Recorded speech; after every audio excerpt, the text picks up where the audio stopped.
ملک عزیز پاکستان میں صوبہ سندھ کی سطح پر ہمارے مخدوم گرامی سائیں عبدالکریم بیر شریف رحمت اللہ علیہ ایک بہت بڑا عظیم الشان نام ہے۔ آج ان کے جانشین، ان کے فرزند ارجمند سائیں عبدالمجیب قریشی صاحب دام اللہ فیوزہم، جو سندھ کی دھرتی پر تحفظ ختم نبوت کے روح رواں ہیں، عالمی مجلس تحفظ ختم نبوت کی ہر محاذ پر، ہر سٹیج پر سرپرستی فرماتے ہیں۔ میں اکابرین ختم نبوت کی طرف سے دل کی گہرائیوں سے انہیں اس پروگرام میں تشریف لانے پر خوش آمدید کہتا ہوں، اور اس کے ساتھ میں انہیں دعوت خطاب دیتا ہوں کہ وہ تشریف لائیں اور آپ حضرات کے سامنے ایمان افروز، وجد آفرین، جہاد پرور بیان فرمائیں۔ سائیں عبدالمجیب قریشی صاحب دام اللہ فیوزہم۔ میں آپ تمام کیمرہ والے حضرات سے درخواست کروں گا کہ اپنے کیمرے حضرت کے بیان کے لیے مکمل بند کر دیں۔ تمام موبائل فون اپنی جیب میں ڈال لیں، کوئی ساتھی بھی موبائل کے ذریعے سے، کیمرے کے ذریعے سے ویڈیو نہ بنائے۔ جزاکم اللہ احسن الجزا۔ دائیں بائیں جتنے کیمرے لگے ہوئے ہیں وہ سارے حضرات بند کر دیں۔ اوپر گیلری میں کھڑے حضرات بھی اپنے موبائل بند کر دیں، کوئی ساتھی بھی موبائل سے ویڈیو نہ بنائے۔ جزاکم اللہ احسن الجزا۔ حضرت مولانا سائیں عبدالمجیب قریشی صاحب دام اللہ فیوزہم۔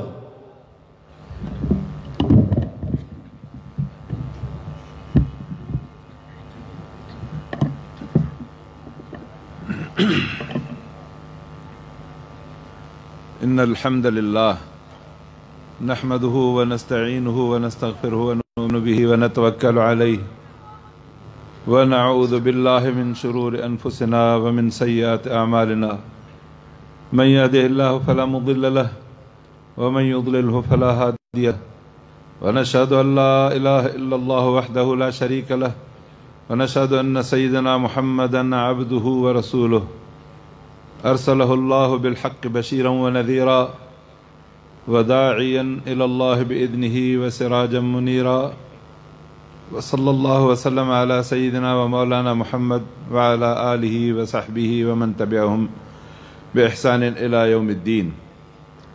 اعوذ باللہ من الشیطان الرجیم، بسم اللہ الرحمن الرحیم۔ لقد من اللہ علی المؤمنین اذ بعث فیہم رسولا من انفسہم یتلو علیہم آیاتہ ویزکیہم ویعلمہم الکتاب والحکمہ۔ صدق اللہ العظیم۔ قال النبی صلی اللہ علیہ وسلم بلغوا عنی ولو آیہ۔ صدق اللہ وصدق رسولہ النبی الکریم۔ ان اللہ وملائکتہ یصلون علی النبی یا ایہا الذین آمنوا صلوا علیہ وسلموا تسلیما۔ سب صلاۃ شریف پڑھیں بھائی۔ اللہم صلی علی سیدنا و مولانا محمد النبی الامی وآلہ واصحابہ وبارک وسلم عدد کل معلوم لک دائما ابدا۔ انتہائی معززین کرام،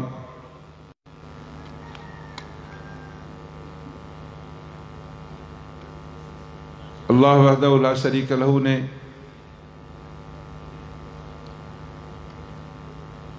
اس کائنات میں انسان کو معزز بنا کر پیدا فرمایا،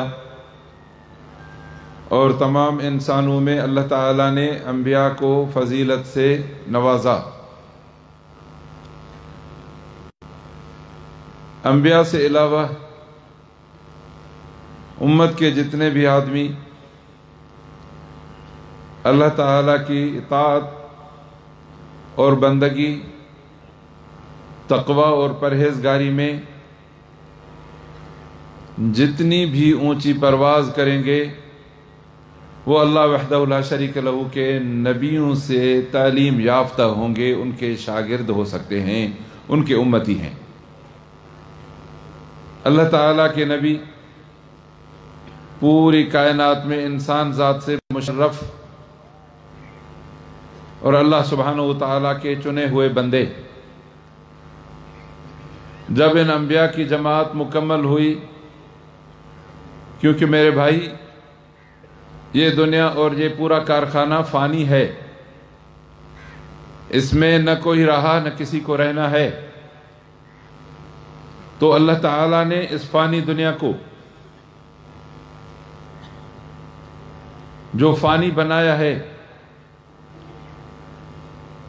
کسی بھی پروگرام کو ختم ہونے سے پہلے ختم کرنے والا یہ سوچتا ہے کہ یہاں جو قیمتی سامان ہے اس کو سمیٹ لیا جائے تاکہ ضائع نہ ہو۔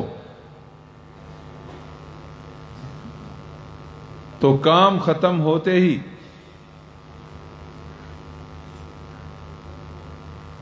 قیمتی سامان سمیٹ لیا جاتا ہے۔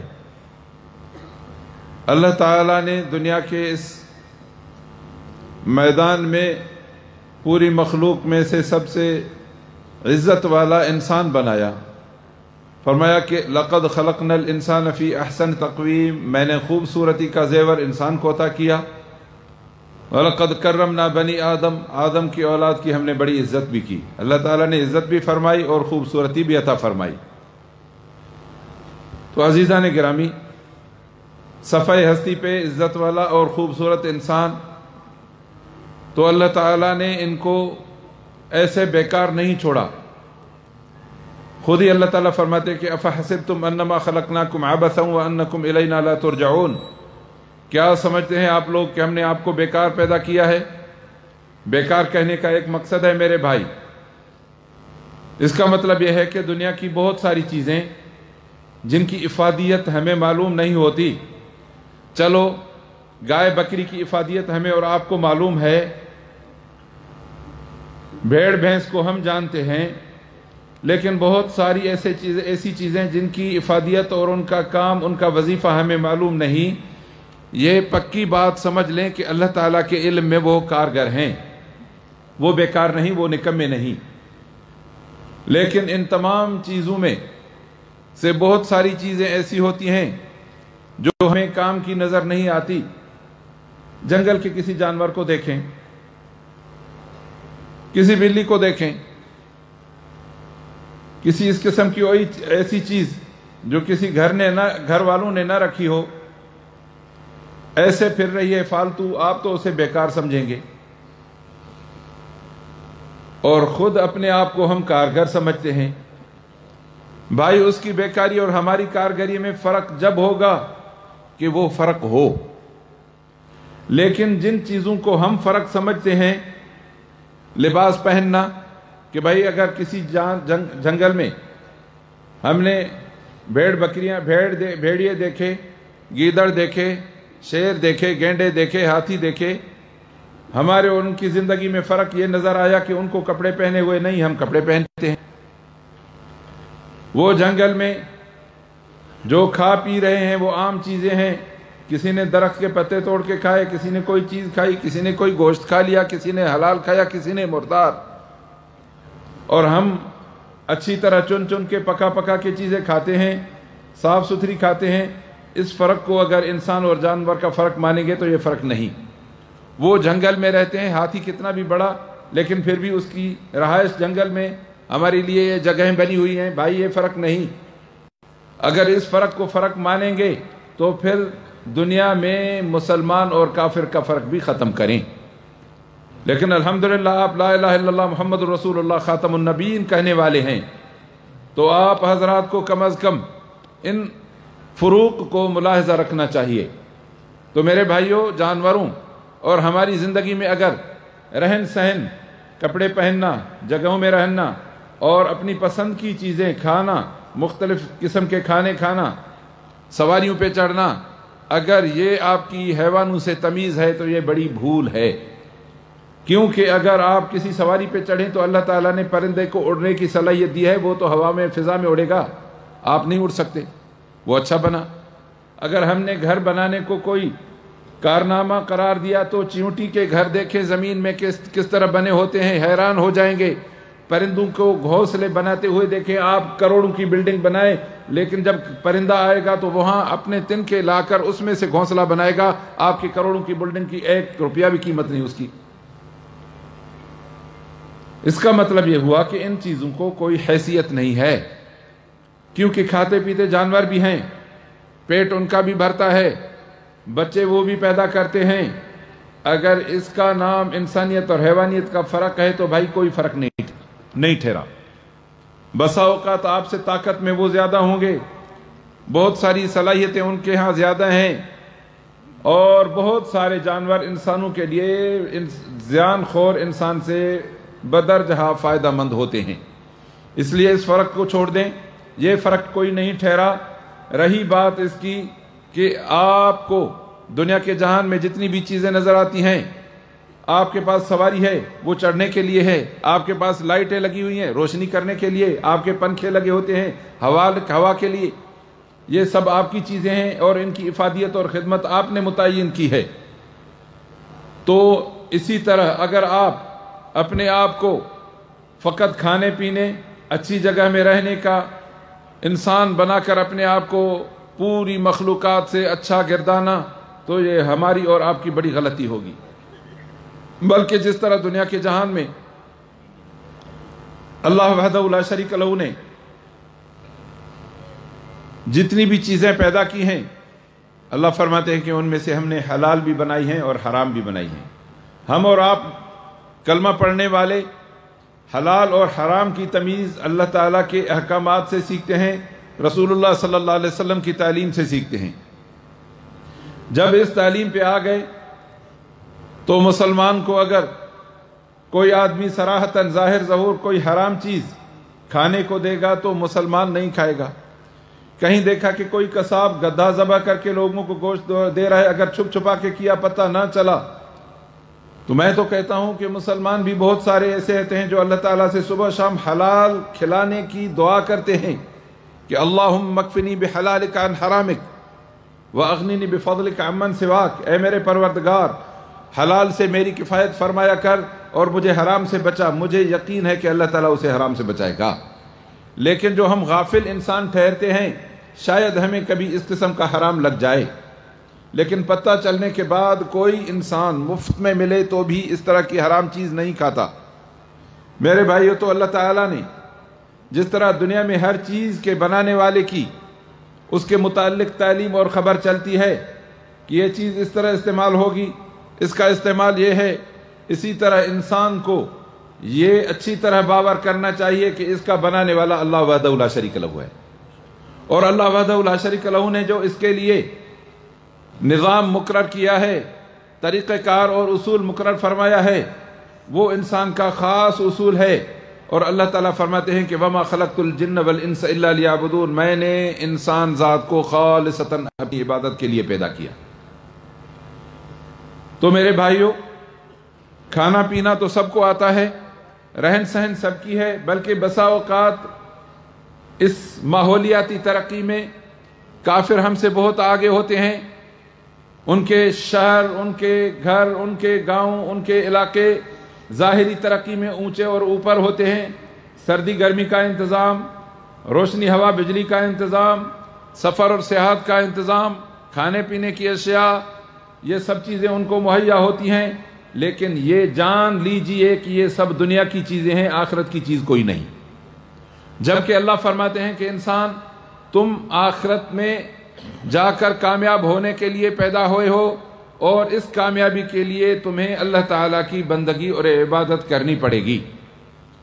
جب ہی اللہ تعالیٰ نے فرمایا کہ میں نے تمہیں اپنی عبادت کے لیے پیدا کیا، اور عبادت جب ملے گی کہ آدمی کو الہی تعلیم ملے، اور الہی تعلیم ہم جب حاصل کر سکیں گے کہ جب ہم محمد الرسول اللہ صلی اللہ علیہ وسلم خاتم النبیین کی تعلیمات پہ توجہ کریں، اور یہ اس کے سوا نہیں ہو سکے گا۔ ہماری زندگی میں بہت سارا وقت دنیا کی چیزوں نے لے لیا، کھانے پینے میں ہمارا وقت صرف ہو گیا، دنیا کمانے میں صرف ہو گیا، یہاں تک کہ دکاندار کو اگر آپ نماز کے لیے بلائیں تو اس کی دکان اسے نماز کے لیے نہیں چھوڑ رہی۔ کسی آدمی کو آپ آفس میں بیٹھے ہوئے آدمی کو کہیں کہ چلو بھائی نماز پڑھیں، وہ کہے گا کہ میری نوکری ہے، میں نہیں جاؤں گا۔ مطلب ہے کہ دنیا کے کاموں کی وجہ سے لوگ اللہ تعالیٰ کی بندگی چھوڑے جا رہے ہیں، حالانکہ اللہ فرماتے ہیں کہ میں نے تو تمہیں اپنی بندگی کے لیے پیدا کیا۔ خالق یہ فرماتے ہیں کہ بندگی کے لیے، اور فرمایا کہ تمہارے رزق کا انتظام میرے اوپر ہے، تم تو کیا ما من دابۃ فی الارض الا علی اللہ رزقہا، انسان تم تو معزز مخلوق ہو میری، لیکن جتنے بھی جانور ہیں، جتنی بھی مخلوق ہے رزق لینے والی، اللہ فرماتے ہیں کہ سب کا رزق میرے اوپر ہے۔ تو میرے بھائیوں، رزق کی وجہ سے ہم اپنے رزاق سے تعلقات توڑ بیٹھتے ہیں، حالانکہ یہ بھی ایمان ہے کہ رزق اسی کے ہاں سے آتا ہے، یہ ہماری بڑی غلطی ہے۔ تو عزیزو، ہمیں کم از کم الحمدللہ دیندار ہونے کے ناطے، اور اللہ تعالیٰ نے آپ کو اتنا منتخب کیا اور چنا کہ آپ اس ختم نبوت کی دعوت پہ اپنے گھروں علاقوں کو چھوڑ کر دور دراز سے اور قریب سے ہر جگہ سے اللہ کے رسول صلی اللہ علیہ وسلم کی محبت میں یہاں تک چلے آئے، کیونکہ ان کی محبت کی تقاضا بھی یہی ہے کہ انسان کو سب کچھ ان کی محبت کے لیے کرنا چاہیے، کیونکہ آپ صلی اللہ علیہ وسلم کی اللہ تعالیٰ نے جو تعریف فرمائی کہ ما کان محمد ابا احد من رجالکم ولکن رسول اللہ وخاتم النبیین، محمد الرسول اللہ صلی اللہ علیہ وسلم آپ مردوں میں سے کسی کے والد نہیں بلکہ اللہ کے رسول ہیں اور خاتم النبیین ہے۔ یہ بھی اللہ تعالیٰ نے نبوت میں ختم نبوت کی خصوصیت کے لیے فرمایا کہ اللہ تعالیٰ کے رسول مردوں میں سے کسی کے والد نہیں، کیونکہ نبی صلی اللہ علیہ وسلم کی آخری آنے والے انسان تک کے لیے حیثیت وہی ہوگی جو پہلے انسانوں کے لیے تھی۔ حضور انور صلی اللہ علیہ وسلم کے اوپر جو اللہ تعالیٰ نے کلمہ پڑھوایا، لا الہ الا اللہ محمد الرسول اللہ، اشہد ان لا الہ الا اللہ اشہد ان محمد الرسول اللہ، یہ کلمہ آخری انسان بھی یہی پڑھے گا جو پہلے پڑھیں گے۔ اور ان کلمات کے درمیان میں اگر یہ چیز حائل ہو جائے کہ بھائی تمہارا نبی ٹھہرا لیکن میرا نبی ہونے کے ساتھ والد، اللہ تعالیٰ فرماتے ہیں کہ کسی بھی امتی کے اور نبی کے درمیان میں اتنا بھی خلل ڈالنا نہیں چاہتا، بلکہ حضور صلی اللہ علیہ وسلم کا تعلق سب کے ساتھ، سب کا تعلق حضور صلی اللہ علیہ وسلم کا ساتھ یہ ہے کہ ہم امتی ٹھہرے، وہ ہمارے نبی ٹھہرے۔ تو میرے بھائیو، اللہ وحدہ لا شریک لہ نے نبی انور صلی اللہ علیہ وسلم کی ختم نبوت عطا فرما کر ہم امت مسلمہ پہ یہ واجب کر دیا کہ نبی انور صلی اللہ علیہ وسلم کی نبوت ختم ہو گئی۔ پہلے انبیاء لوگوں کو اللہ تعالیٰ کی طرف سے رہنمائی اور ہدایت عطا کرتے تھے، نبی کریم صلی اللہ علیہ وسلم کے پاس جب نبوت ختم ہوئی تو ان کے بعد اب نبوت کا پروگرام ختم۔ باقی رہی بات کہ یہ کام نبوت کا کیسے چلے گا، جبکہ آپ صلی اللہ علیہ وسلم فرماتے ہیں کہ بعثت انا والساعۃ کہاتین، دو انگلیاں اس طرح اٹھا کر فرماتے ہیں کہ میں اور قیامت اس طرح آئے ہیں، مانا حضور صلی اللہ علیہ وسلم اور ان کے بعد قیامت ہے۔ اس درمیان میں کسی دوسری چیز کا تذکرہ نہیں۔ یہ کون ہونا چاہیے؟ اس کا مطلب یہ ہے کہ لا نبی بعدی، میرے بعد قیامت تک کوئی نبی نہیں آئے گا۔ اگر نبی نہیں آئے گا تو قیامت کا زمانہ بہت دور ٹھہرا۔ آپ صلی اللہ علیہ وسلم تو اللہ تعالیٰ کی اس دنیا میں ایک دن چلے جائیں گے ہم سے، پھر اس نبوت کا کام امت میں کس طرح چلے گا؟ آپ صلی اللہ علیہ وسلم نے فرمایا کہ علماء امتی کا انبیاء بنی اسرائیل، امت کے عالم بنی اسرائیل کے نبیوں کی مانند ہیں، کہ بنی اسرائیل میں محلوں میں، کوچوں میں، گلیوں میں، شہروں میں، ہر جگہ میں نبی ہوتے تھے۔ فرمایا کہ میری امت کے عالم اتنے بہت ہو جائیں گے کہ جس طرح پہلے نبی نبوت کا کام پھیلاتے تھے، میرے بعد نبوت ختم، اس لیے اب امت کے عالم میری نبوت کا کام لوگوں کے در دروازے تک پہنچائیں گے۔ جب ہی فرمایا کہ خیرکم من تعلم القرآن وعلمہ، علم کی ابتدا ہوتی ہے اللہ تعالیٰ کے قرآن سے اور انتہا ہوتی ہے محمد الرسول اللہ صلی اللہ علیہ وسلم کے فرامین سیکھنے سے۔ تو میرے عزیز بھائیو، ابتدا ہم سب مسلمانوں کے اوپر فرض ہے کہ ہم تمام مسلمان اپنے بچوں سمیت اللہ تعالیٰ کے اس قرآن مجید کو پڑھیں، جس قرآن مجید کے دیتے وقت اللہ تعالیٰ نے فرمایا کہ اللہ تعالیٰ نے بہت بڑا احسان فرمایا ہے امت مومنین کے اوپر کہ رسول صلی اللہ علیہ وسلم بھیجا جو انسان ذات میں سے بہت اعلیٰ قسم کے ہیں۔ فرمایا کہ وہ جو اللہ تعالیٰ کی کتاب لائے ہیں ان کے کام ہیں تین، یتلو علیہم آیات ہی، اللہ تعالیٰ کا یہ کتاب مقدس قرآن مجید پڑھ کر سنائیں گے۔ اللہ کے رسول جب قرآن مجید پڑھاتے تھے تو صحابہ فوری سیکھ جاتے تھے، جو موجود نہیں ہوتے تھے سیکھے ہوئے صحابہ سے سیکھتے تھے۔ حضرت عمر رضی اللہ عنہ کسی صحابی دوست کے ساتھ یہ طے کر پائے تھے کہ مجھے بھی دنیا کا کام کرنا ہے، آپ نے بھی کرنا ہے، لیکن بجا کہ دونوں غائب ہو جائیں ہم ایک حساب بناتے ہیں کہ ایک دن بارگاہ نبوت میں تم ٹھہرو اور حضور صلی اللہ علیہ وسلم کی دہن مبارک سے جتنی قرآنی تعلیمات، ہدایات، اوامر و نواہی نکلیں وہ تم یاد کر لو، اور میں وہ دن جا کے بازار میں کام کروں گا، مزدوری کروں گا۔ دوسرے دن شام کو آ کر پوری کارگزاری مجھے سناؤ، اور جب دوسرا دن ہو تو میں بیٹھ جاؤں گا بارگاہ نبوت میں، تم جا کے اپنی مزدوری اور کام کرو، شام کو پورا جو احوال گزرا میں تمہیں جا کے سکھاؤں گا۔ اتنا حرص ہوتا تھا صحابہ کا بھائی ان کے سیکھنے کا حضور صلی اللہ علیہ وسلم کے دہن مبارک سے، تو اپنی آدھے کام کو ختم کر دیتے، مہینے میں جو 15 دن وہ لوگ اپنا کام ختم کر کے حضور صلی اللہ علیہ وسلم کی بارگاہ میں بیٹھتے تھے، مطلب ہے کہ 2 لوگوں کی کمائی بڑھ جاتی تھی، آدھا آدھا کر کے زندگی گزارتے تھے، باقی آدھی زندگی ان کی دین سیکھنے میں گزرتی تھی۔ تو میرے بھائیو، ہمارے اوپر بھی یہ لازم ہے کہ ہم قرآن مجید کی تعلیم سیکھیں، جس طرح حضور صلی اللہ علیہ وسلم نے ہمیں حکم فرمایا ہے کہ آپ میں سے بہترین وہ ہے جو قرآن سیکھے اور سیکھ کر پھر لوگوں کو سکھائے۔ حضور صلی اللہ علیہ وسلم کے اس حکم کے تحت آپ صلی اللہ علیہ وسلم ایک دفعہ تشریف لائے تو کچھ ساتھی دین کا تذکرہ فرما رہے تھے، کچھ ذکر کر رہے تھے، آپ صلی اللہ علیہ وسلم ان کے اوپر آ کر کھڑے ہو گئے، فرمایا کہ کیا کر رہے ہیں؟ کہا نتذاکر، ہم اللہ کا ذکر کرتے ہیں۔ کہا کہ انتم علی خیر، اچھی بات ہے۔ پھر آگے گئے تو ایک دوسری جماعت بیٹھی ہوئی تھی جو حضور صلی اللہ علیہ وسلم کی صحابہ کی جماعت تھی، فرمایا کہ کیا کر رہے ہیں؟ کہ کہا نتدارس القرآن، ہم ایک دوسرے کو قرآن سکھا رہے ہیں۔ فرمایا ہے کہ ہاں آپ بہت اچھے کام پہ ہیں اور مجھے حکم ہے کہ میں آپ لوگوں کے ساتھ بیٹھ جاؤں۔ تو میرے بھائیو، اگر ہم اپنے بچوں کو قرآن مجید سیکھنے کے لیے کسی قرآن مجید کے مرکز میں داخل کرائیں گے تو یہ وہ جماعت ہے جس کے ساتھ حضور صلی اللہ علیہ وسلم کی جماعت کو بیٹھنے کا حکم ہے۔ تو پہلا کام یہ ہے کہ نبی صلی اللہ علیہ وسلم کی طرف سے قرآن مجید کی تعلیم ملی ہے، وہ قرآن کی تعلیم تمام مسلمانوں پہ لازم ہے۔ اور اس ضمن میں باقی رہی بات عقائد کی، کہ عقائد مسلمان کے بنیادی ایمان کے کلمات میں سے ہم آتے ہیں کہ ہم نے اللہ کو مانا، اللہ کے رسولوں کو مانا، اللہ کے کتابوں کو مانا، ملائکوں پہ ایمان لایا۔ جب رسول کریم صلی اللہ علیہ وسلم کی باری آتی ہے تو ہم باقی انبیاء پہ تو ایمان لاتے ہیں کہ اللہ کے سب نبی برحق ہیں، ہمارا ایمان ہے ان پر، لیکن ایمان اور عمل ہمارا محمد الرسول اللہ صلی اللہ علیہ وسلم کے اوپر ہے۔ تو میرے بھائیو، جب تک امت کا یہ عقیدہ رہے کہ حضور انور صلی اللہ علیہ وسلم کے سوا اور کوئی نبی نہیں ہے، تو اس وقت تک کوئی بھی مسلمان نبی صلی اللہ علیہ وسلم کے دین اور شریعت کے سوا کسی اور حکم کو قبول نہیں کرے گا۔ یہی بات تھی مسلمانوں کا ایک بنیادی پکا عقیدہ، جس وجہ سے مسلمان مضبوط کھڑے تھے، کأنہم بنیان مرصوص، اتنی سیسہ پلائی دیوار تھے کہ انگریز کی حکومت منہ کی کھا کر واپس چلی گئی۔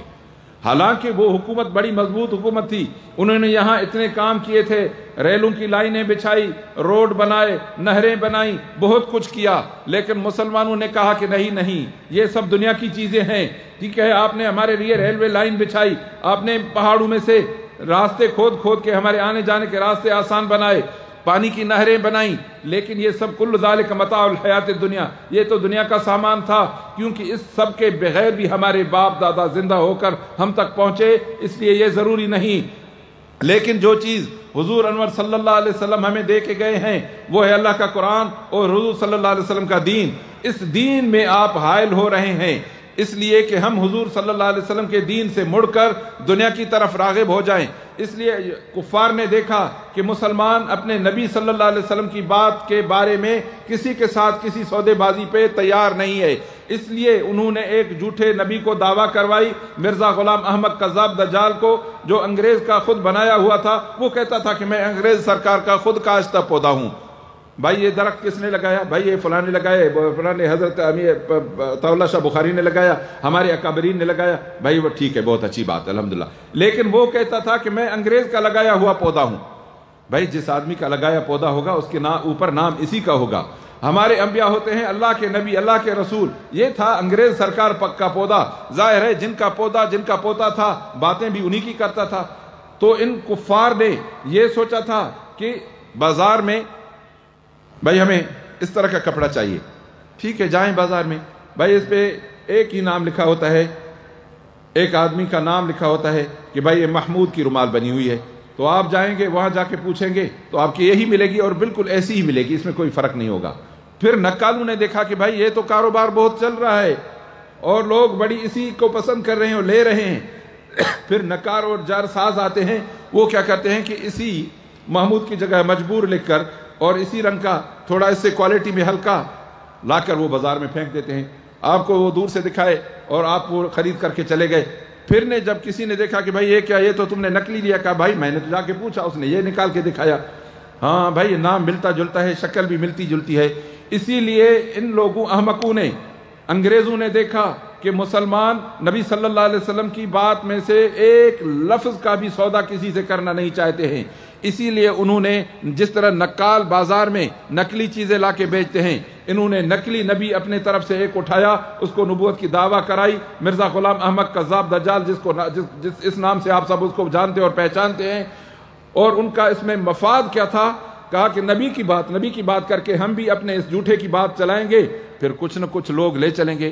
بھائی ان اللہ اشتری من المؤمنین اموالہم وانفسہم بان لہم الجنہ، اللہ تعالیٰ نے مومنین کے ساتھ سودا کیا کہ آپ کی جان اور آپ کا مال اللہ تعالیٰ نے خرید لیا، اور عوض میں اللہ تعالیٰ آپ کو جنت عطا فرمائیں گے.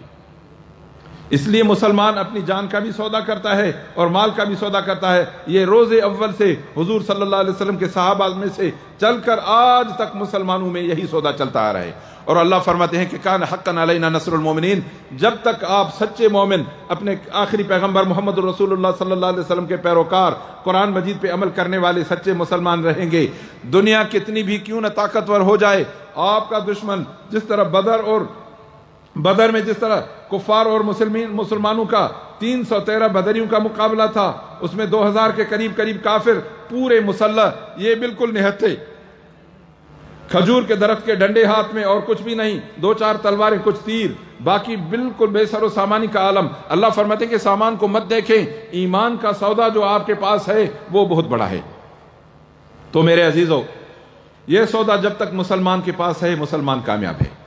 یہ مت سمجھیں کہ پہلے ہوا کرتا تھا اب نہیں ہوگا. نہیں میرے بھائی، اب بھی اگر آپ کا کلمہ سچا ہے، لا الہ الا اللہ محمد الرسول اللہ، اس کے پیچھے کہیں خاتم النبیین، تو تاجدار ختم نبوت، قائد تحریک ختم نبوت حافظ ناصر الدین خاکوانی، حضرت خاکوانی، نعرہ تکبیر.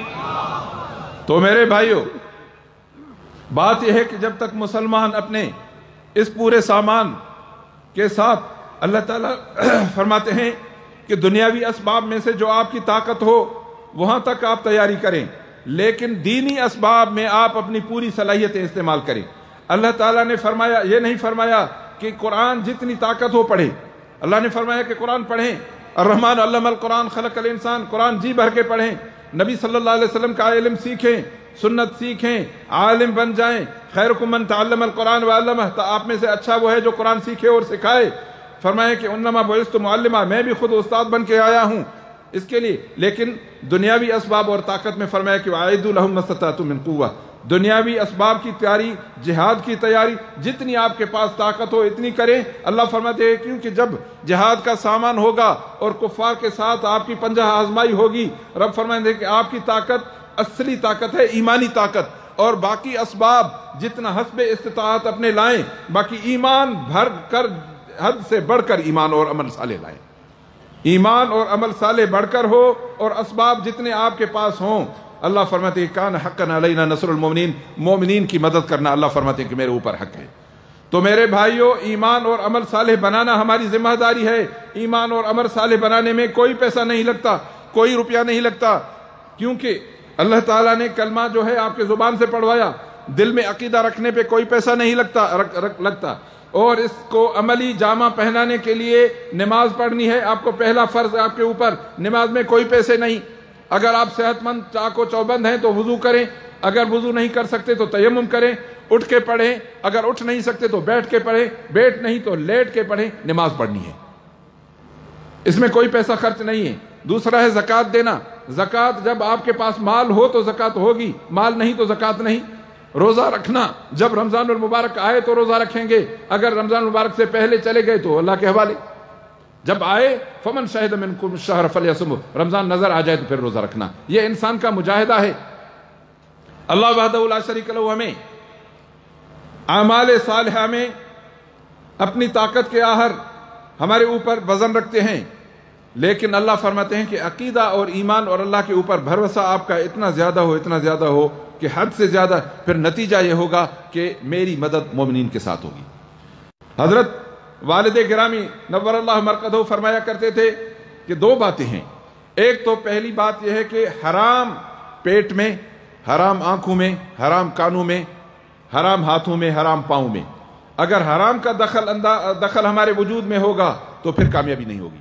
بھائی آپ کی گاڑی، آپ کی موٹر سائیکل کچھ بھی ہو، اس میں تھوڑا سا پانی ڈال دیں، نہیں چلے گی. اس میں خالص پیٹرول چلتا ہے، اگر کوئی بھی ملاوٹ کر دی تو وہ کام نہیں چلے گا. اب اللہ تعالیٰ نے فرمایا کہ آپ حلال اور طیب کھائیں. یہ انبیاء کی تعلیم اور طریقہ ہے. جب تک حلال ہوگا آپ کی مشین ٹھیک چلے گی. اور آپ جب اللہ کے رسول صلی اللہ علیہ وسلم کے اوپر مضبوط ایمان رکھیں گے تو آپ کی مشین ٹھیک چلے گی. اور جب آپ اللہ وحدہ لا شریک لہ کی ذات کے اوپر پورا بھروسہ اور توکل رکھیں گے، اعمال صالحہ میں سیدھے ہوں گے، اور حضور صلی اللہ علیہ وسلم کے متعلق آپ کا ایمان اتنا مضبوط ہوگا کہ اس میں کوئی سودے بازی کرنے کے لیے تیار نہیں ہوں گے. کیونکہ اللہ کے رسول صلی اللہ علیہ وسلم نے فرمایا کہ انا خاتم النبیین لا نبی بعدی، میں آخری نبی، میرے بعد کوئی نبی نہیں. فرمایا کہ میرے پیچھے جو بھی آئیں گے وہ کذاب، جھوٹے، دجال، فریبی ہوں گے. جھوٹے اور فریبی کو کون نبی مانے گا؟ جبکہ ہم اس وقت کے ولی کو اگر کوئی دعویٰ کرے تو بھی نہیں مانیں گے، کذاب اور دجال کو کون نبی مانے گا؟ بھائی اس ختم نبوت پہ مضبوط ایمان رکھنا. لوگ بہت ساری باتیں کہتے ہیں، میں عرض کرتا ہوں کہ ہمارے ایمان کی بنیاد ہے ختم نبوت کے. ماشاءاللہ یہ بہت بڑی بلڈنگ بنی ہوئی ہے، اگر اس کی بنیادیں کچی ہوتی تو یہ بلڈنگ نہیں رکتی، لیکن بنیادیں مضبوط ہیں، جتنا بھی اوپر لے جائیں لے جا سکتے ہیں. اسی طرح ہمارے ایمان کی بنیاد ہے ختم نبوت پہ. جب تک آپ ختم نبوت پہ مضبوط ہوں گے اور نبی صلی اللہ علیہ وسلم کے علاوہ کسی اور کی بات نہیں مانیں گے تو آپ کی ایمان کی دیوار اوپر چلتی جائے گی. آپ بنیادیں مرصوص بن جائیں گے. پھر آپ کے مقابلے میں کافر ایک نہیں 1000 جمع ہو جائیں، ایک ملک نہیں 48 ملک جمع ہو جائیں، ایک سال نہیں 20 سال آپ کے اوپر بم برساتے رہیں. اللہ فرماتے کہ ان ینصرکم اللہ فلا غالب لکم، اللہ آپ کی نصرت فرمائے کوئی آپ کے اوپر حاوی نہیں ہوگا، شکست کفار کو ہوگی. کہیں ایسی مثال دکھائی تو نہیں دی آپ کو؟ دکھائی دی ہے، شاید کسی نے نہیں سنی تو میں بتاؤں. بھائی افغانستان میں کوئی زمانہ تھا کہ ہماری داڑیاں اس وقت کالی تھی، افغانستان کے اوپر کفار نے ہر طرف سے حملہ کیا تھا. بالکل اسی قسم کا حملہ آپ کے اوپر اور ہمارے ایمان کے اوپر ہوا ہے قادیانیت کی شکل میں. ایک طرف سے وہ کوشش کر رہے تھے کہ دیمک کی شکل میں مسلمان کو کھا جائیں، اندر سے ایمان کھا جائیں. میرے بھائیوں، ختم نبوت کے معاملے میں جو آدمی سودے بازی کرے گا، یا اس کذاب اور دجال اور اس کے ساتھیوں اور اس کی جماعت کی بات سنے گا، یا ان کے ساتھ نرم گوشہ دل میں رکھے گا، جتنی بھی مضبوط لکڑی ہو، دیمک لگے لکڑی ختم. کتنے بھی آپ اپنے آپ کو مضبوط سمجھیں اور اس بات میں اگر سودے بازی کریں گے، قادیانیوں کے ساتھ مداہنت اور نرمی کریں گے، تو یہ سمجھیں کہ آپ کے ایمان کو دیمک کھا گئی اور آپ ختم. لیکن اس بات میں اگر آپ مضبوط ٹھہر گئے تو پھر کفار، کیونکہ آدمی اس زمانے میں ڈرتا ہے ذرا اپنے حالات سے، لیکن جب آپ کے ایمان مضبوط ہو اور حضور انور صلی اللہ علیہ وسلم کے اوپر آپ کا مضبوط ایمان ہو، اس کی مخالفت کرنے والے، اس کے خلاف جتنی بھی بکواس بھونکنے والے، پھر مرزا قادیانی ہو یا کوئی گوہر شاہی ہو یا جتنے بھی فتنے ہوں، یہ سب کے سب فتنے اٹھیں گے. آپ ان فتنوں کو فتنہ سمجھیں. بھائی فقیر جاتا ہے راستے سے، کتے بھونکتے ہیں، بتاؤ کہ فقیر اپنا کاروبار چھوڑتا ہے؟ بھائی برسات میں لوگوں نے زراعت کرنا چھوڑ دی، دنیا کے کام کتنے بھی ہیں، سردیاں آتی ہیں، گرمیاں آتی ہیں، سب لوگ اپنے کام کرتے رہتے ہیں. میرے بھائیوں، جتنے بھی فتنے ہوں گے اٹھیں گے، مریں گے. بہت سارے فتنے اٹھے بھی مرے بھی، اٹھے بھی مرے بھی، لیکن لا الہ الا اللہ محمد رسول اللہ خاتم النبیین والے کل بھی تھے، آج بھی ہے اور کل بھی رہیں گے انشاءاللہ.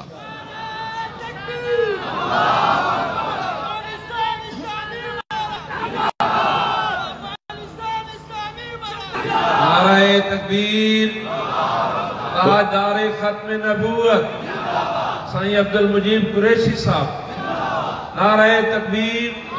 بھائی نعرہ اسٹیج سے لگے گی. تو میرے بھائیوں، عرض یہ ہے کہ اصل اور بنیادی بات ایک ہے کہ مختصراً ختم نبوت کے عقیدے کو مضبوط سے پکڑنا ہے.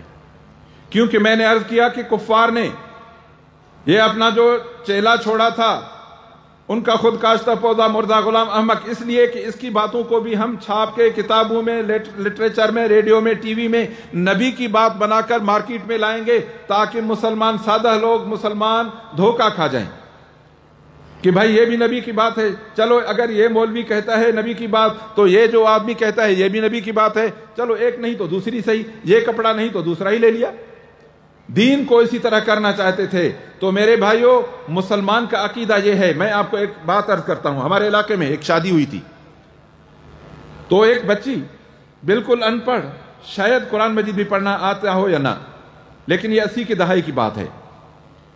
تو جب اس کی شادی ہو گئی، بیاہ کے جب اپنے دلہے کے کمرے میں گئی، وہاں دیکھتی ہے کہ دیواروں پہ فوٹو لگے ہوئے ہیں، لیکن اسے ذرا عجیب لگے فوٹو، یہ کس قسم کی تصویریں ہیں، یہ پگڑی والا کو، لیکن شکل بھی اس طرح کہ اس کو دیکھ کر عجیب سا لگ رہا تھا، کیونکہ ہر مسلمان کو پس غائبانہ یہ عجیب لگے گا۔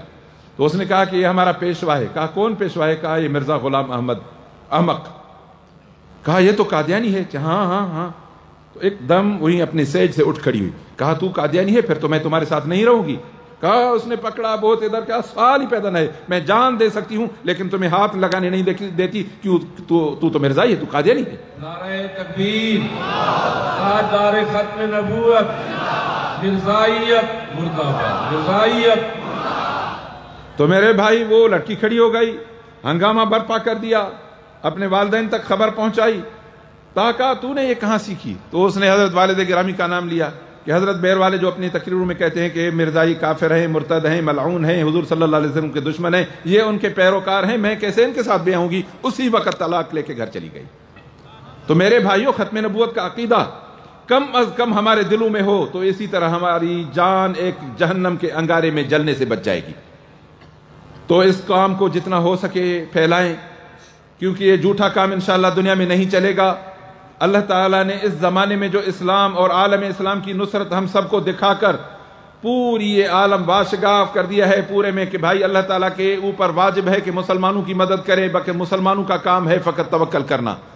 تھوڑی بہت تکلیفیں، سردیاں گرمیاں آتی جاتی ہیں بھائی، گرمی کا موسم آیا تھا گزر گیا، سردی آئی ہے، سردی والے لوگ جو بالائی علاقوں والے دوست ہیں سردی کے دن آئیں گے پھر گزر جائیں گے، دنیا کی تکلیفیں ہیں بھائی۔ والباقیات الصالحات، ختم نبوت کے وفاداروں، اگر ختم نبوت کے اوپر آپ کا اور ہمارا ایمان مضبوط رہا، یقین جانیے جو ہماری ابدی زندگی ہے قبر سے لے کے حشر تک، انشاءاللہ اس میں محمد رسول اللہ صلی اللہ علیہ وسلم ہمارے شافی ہوں گے۔ تو اس لیے میں 2 عرض کروں گا۔ ایک تو اس ختم نبوت کو پروگرام کو جتنا ہو سکے، میں ہمیشہ یہی عرض کرتا ہوں کہ اپنی مجلسوں میں، محفلوں میں، شادی میں، بیاہوں میں، جہاں بھی گئے ضرور ختم نبوت کا تذکرہ کریں، کیونکہ بہت سارے مسلمان غافل پڑے ہیں، ان کو پتہ ہی نہیں چلتا۔ نمبر 1۔ نمبر 2 کہ ختم نبوت کے لیے اپنی جگہیں مقرر کریں، اپنے علاقوں میں ان کے مراکز کھولیں، اور ہمارے ساتھی آج کل بہت دشواری اور تکلیف کا شکار ہیں کہ ان کو بیٹھنے تک کی جگہ نہیں ہوتی ہے، حالانکہ یہ بنیادی کام ہے۔ ہماری بیٹھکیں، ہماری اوتاقیں، ہمارے گھر، ہمارے ڈیرے بہت ہیں، لیکن ختم نبوت کے لیے ڈیرے بہت کم ہیں، کیونکہ وہاں آواز بہت کم اٹھ رہی ہے۔ اس لیے جتنا ہو سکے اپنے ہاں ان ساتھیوں کو بلائیں۔ الحمدللہ ہمارے مبلغین پورے علاقے میں ختم نبوت کے مبلغ ہیں، ان کو اہتمام سے بلایا کریں، جمعہ کے بیانوں میں بلائیں، اپنی شادی اور مواقع پہ بلائیں۔ ٹھیک ہے بھائی، شادی ہوتی ہے، سب کچھ ہوتا ہے، بہت سارے لوگ نعتیں کہلواتے ہیں، ایک ختم نبوت کا بھی بیان کروا لیا کریں۔ سچ بتاتا ہوں، سون پہ سہاگا ہو جائے گا اور آپ کے اس پروگرام میں برکت آ جائے گی، کیونکہ ایمان بچا تو سب کچھ بچا نا بھائی، ایمان گیا تو سب چیز چلی گئی۔ اس لیے ختم نبوت کو عام کریں، اس کے لٹریچر کو عام کریں۔ الحمدللہ ہمارے بہت سارے ساتھی ہیں کہ علاقوں میں اپنی جگہوں پہ، اپنے دکانوں پہ، اپنے کاروبار اور اپنے ملوں اور فیکٹریوں کے اوپر دروازے پہ لکھ دیا کہ یہاں قادیانی کا داخلہ منع ہے، انا خاتم النبی، لا نبی، اللہ کے رسول صلی اللہ علیہ وسلم کے بعد کوئی نبی نہیں، مرزا غلام احمد کذاب اور دجال ہے، کہیں اس کو سام کی شکل، پتہ نہیں کیا کچھ۔ مطلب ہے کہ بہت سارے قادیانی ایسے ہیں کہ ان سے بھاگ جاتے ہیں۔ ہم مچھروں سے تو بھگانے کے اہتمام کرتے ہیں، سانپ اور بچھوؤں کو بھگانے کے، بھائی یہ تو ایمان کی دیمک ہے، اس کو بھگانے کے لیے سر دھڑ کی بازی لگائیں گے، اور یقین جانیے یہ عزم آپ کے دلوں میں رہا اور یہ حوصلہ رہا تو محمد الرسول اللہ صلی اللہ علیہ وسلم کی شفاعت نصیب ہوگی۔ کی وفاتون محمد سے تو ہم تیرے ہیں، لوح قلم چیز، یہ دو جہاں تیرے ہیں، لوح قلم چیز ہے کیا، دونوں جہاں تیرے ہیں۔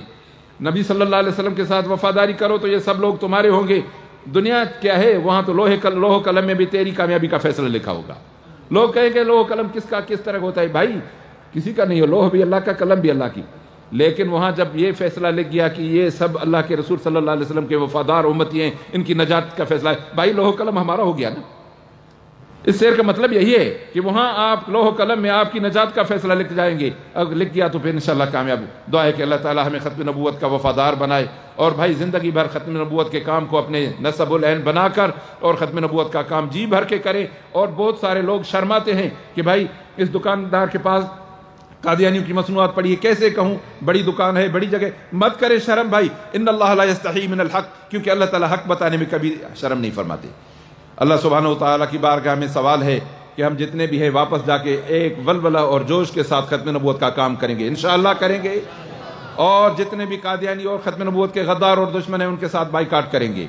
اور بھائی میں عرض کروں کہ بہت سارے بے خبری میں لوگ آج تک رشتے ہو رہے ہیں قادیانی لڑکوں کے ساتھ ہمارے مسلمان لڑکیوں کا، اس لیے ان سب کو بچانا۔ قو انفسکم واہلیکم نارا، اللہ فرماتے کہ اپنے آپ کو اور اپنے پورے اہل اور خاندان کو جہنم سے بچائیں۔